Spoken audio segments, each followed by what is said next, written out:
भारत अंतरिक्ष के उड़ान में बहुत बड़े बड़े इतिहास बनाते जा रहा है। अभी हाल ही में भारत ने चांद के दक्षिणी ध्रुव पर अपना चंद्रयान-3 उतारा, जिसने पूरी दुनिया को चौंका कर रख दिया। क्योंकि चांद के जिस पार्ट पर भारत उतरा है उस पार्ट पर बहुत सारे देश पहुंचना चाहते थे, मगर वे सारे सफल नहीं हो सके और सभी देशों को पीछे छोड़ते हुए भारत ने चांद के उस दक्षिणी भाग पर अपना परचम लहरा दिया। मगर यह तो बस एक छोटी सी शुरुआत मात्र थी। अब जो भारत करने जा रहा है वह शायद चंद्रयान-3 मिशन से भी महत्वपूर्ण है। 2 सितंबर 2023 को भारत आदित्य L1 मिशन को लॉन्च करेगा। आदित्य L1 भारत का पहला ऐसा मिशन होगा जो सूर्य की स्टडी करने वाला है। मगर जैसा कि आपने देखा कि चंद्रयान-3 चांद की सतह पर लैंड कर गया था और फिर रोवर घूम घूम कर चांद की सतह का स्टडी कर रहा था, लेकिन आदित्य L1 सूरज की सतह पर लैंड नहीं करने वाला है।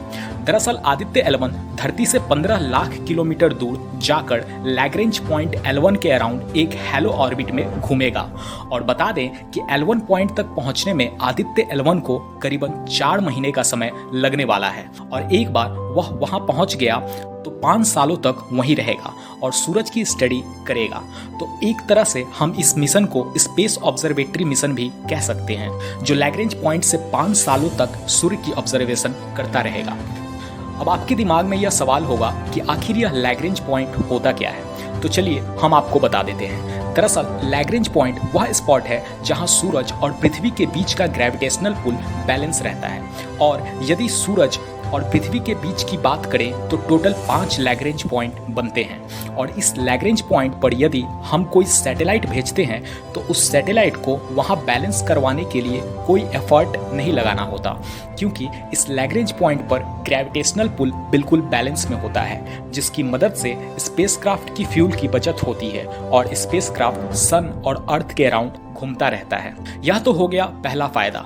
दूसरा फायदा यह है कि हम इस मिशन से कंटिन्यूअस ऑब्जर्वेशन कर सकते हैं। दरअसल लैग्रेंज पॉइंट 1 धरती और सूर्य के बीच का वह पॉइंट है जहां से पृथ्वी और सूर्य दोनों को ऑब्जर्व किया जा सकता है और कभी भी एक दूसरे के शैडो में सूरज या धरती छुपेंगे नहीं, और इसीलिए लैग्रेंज पॉइंट इंपॉर्टेंट होता है। और आदित्य L1 को L1 लैग्रेंज पॉइंट पर फिक्स किया गया है, इसीलिए इस मिशन का नाम आदित्य L1 रखा गया है। अब सवाल यह आता है कि क्या कोई और भी सोलर ऑब्जर्वेशन आदित्य L1 से पहले भेजा जा चुका है? तो जवाब है हाँ, बाकी और स्पेस एजेंसीज ने भी सोलर ऑब्जर्वेटरी भेजा है जिसे L1 पॉइंट पर प्लेस किया गया है, जैसे कि सोलर हेलिसोफेरिक ऑब्जर्वेटरी, शॉर्ट फॉर्म में सोहो। यह एक ज्वाइंट मिशन था नासा और यूरोप स्पेस एजेंसी का। L1 और L2 लैग्रेंज पॉइंट जो है वह सबसे इंपॉर्टेंट लैग्रेंज पॉइंट है, क्योंकि यह धरती के सबसे करीब है। और आपकी जानकारी के लिए बता दें कि जेम्स वेब टेलीस्कोप को L2 लैग्रेंज पॉइंट पर प्लेस किया गया है और यह वही टेलीस्कोप है जिसने बहुत अद्भुत पिक्चर्स स्पेस का क्लिक किया है। अब आते हैं आदित्य L1 मिशन पर। आखिर आदित्य L1 का क्या पर्पस है? आखिर सूरज के बारे में क्या स्टडी करेगा आदित्य L1? इन सभी बातों को जानने के लिए हमें पहले सूरज के बारे में जानना होगा।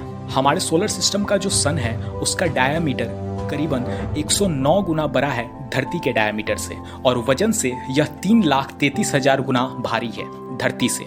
अगर मैं इसको थोड़ा और इंटरेस्टिंग तरीके से बताऊं तो सूरज के अंदर करीबन 1.5 लाख पृथ्वी समा सकती है। जैसे अर्थ के लेयर्स होते हैं लाइक क्रस्ट, मेंटल और कोर, ठीक वैसे ही सूर्य के भीतर भी एक कोर लेयर होता है जिसके भीतर न्यूक्लियर फ्यूजन से रिएक्शन होते रहता है, जहां हाइड्रोजन और हीलियम गैस रिएक्ट कर सनलाइट पैदा करती है। बता दें कि सूर्य के कोर का टेम्परेचर करीबन 15 मिलियन डिग्री सेल्सियस तक होता है। सूर्य का जो सबसे बाहर का सतह होता है, जिसे हम कोरोना नाम से जानते हैं, उसका टेम्परेचर होता है 1 से लेकर 3 मिलियन डिग्री सेल्सियस के आसपास। और आदित्य L1 का मेन ऑब्जेक्टिव है सूर्य के 3 लेयर का स्टडी करना, जिसे फोटोस्फेयर, क्रोमोस्फेयर और कोरोना कहा जाता है। लेकिन सूरज से लाखों किलोमीटर दूर आखिर यह किया कैसे जाएगा? तो यह हो पाएगा आदित्य L1 पर लगे इंस्ट्रूमेंट्स की मदद से।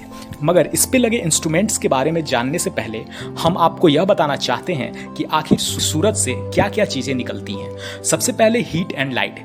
यह तो हम सब जानते हैं कि सूर्य से हीट और लाइट निकलती है, मगर इसके अलावा सूर्य से हर प्रकार की इलेक्ट्रोमैग्नेटिक रेडिएशन, जिसमें UV ray, infrared, radio waves, X ray और गामा रे जैसी किरणें आती हैं और साथ ही साथ सोलर विंड्स और सोलर फ्लैक्स भी निकलते हैं।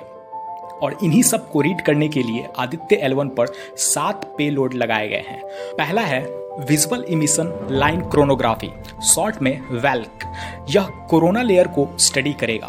दूसरा है solar ultraviolet imaging telescope, short में सूट, जो सूरज की फोटोस्फेयर एंड क्रोमोस्फेयर की फोटो लेगा अल्ट्रावायलेट स्पेक्ट्रम से।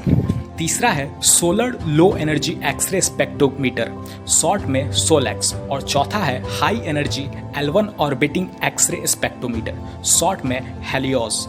यह दोनों सूरज से निकली एक्सरे का स्टडी करेगा। पांचवा है Aditya solar wind particle experiment, short में एस्पेक्स। और छठा है plasma analyser package for Aditya, short में पापा। ये दोनों सोलर विंड को स्टडी करेंगे।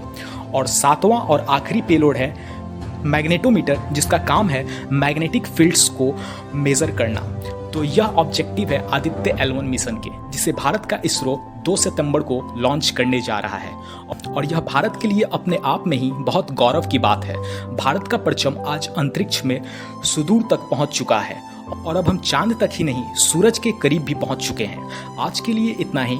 वीडियो अच्छी लगी हो तो वीडियो को लाइक, शेयर और चैनल को सब्सक्राइब करना ना भूलें। धन्यवाद।